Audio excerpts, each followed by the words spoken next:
అదేవిధంగా ఈ మధ్యకాలంలో నేను అడుగుతా ఉన్నాను ఈ రాష్ట్ర ప్రభుత్వాన్ని, నిజాం కాలం నాటి పోలీస్ యాక్ట్ ఇంకా హిందువులపైన మీరు అమలు చేయాలనుకుంటున్నారా?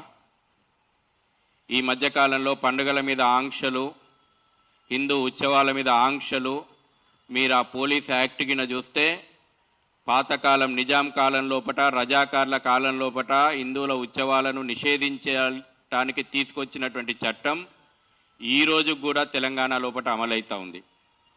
మీరు ఒకసారి ఈ మధ్యకాలంలో పోలీస్ కమిషనర్స్ ఇస్తున్నటువంటి ఆ యొక్క యాక్ట్ చూడండి.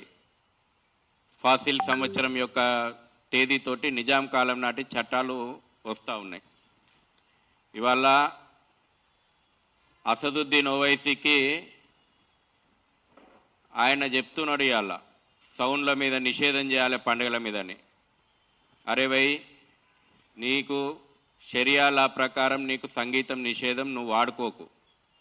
కానీ హిందువుల పండుగల మీద నువ్వెవరు భయ్ చెప్తందుకు? హిందువుల పండుగల మీద నువ్వెవరు నిషేధం చెప్పమని మాట్లాడుతందుకు? ఆయన మాట్లాడంగానే ప్రభుత్వము పోలీసులు ఆ దిశగా చర్యలు తీసుకుంటారా?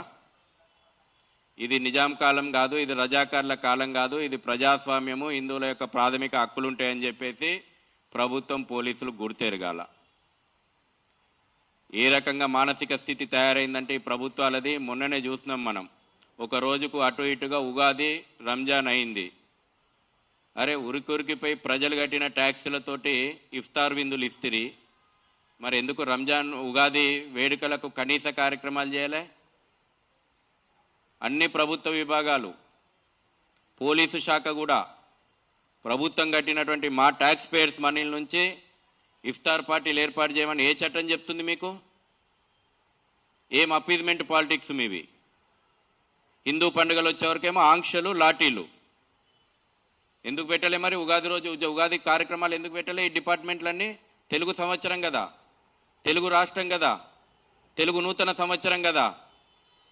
అపీజ్మెంట్ పాలిటిక్స్, కుహానా సెక్యులిజం బరిదెగించి వ్యవహరిస్తున్నాయనడానికి ఇంతకంటే ఎక్కువ ఉదాహరణ లేదు.